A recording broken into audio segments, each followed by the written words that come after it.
Dozens of police canine teams from around the state of Iowa spent part of their week competing for the title of top dog in Le Mars.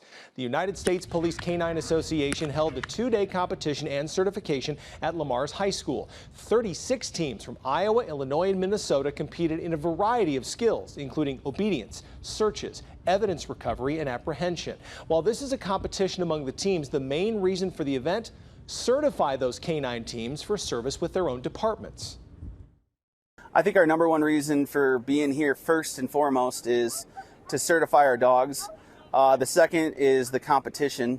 You have to score a certain percentage or a certain amount of points in order to certify your dog.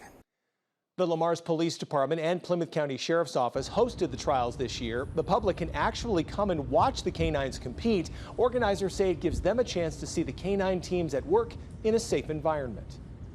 Well, it gives them an opportunity to see how hard it is to handle a dog. Not everybody can handle a dog. You have to have a love for animals to be able to do this.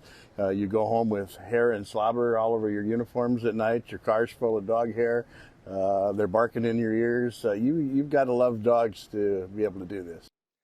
The USPCA was created in 1971, and Iowa formed a region in 1983. The trials are held in a new location every time. Woodbury and Plymouth counties have played host in the past.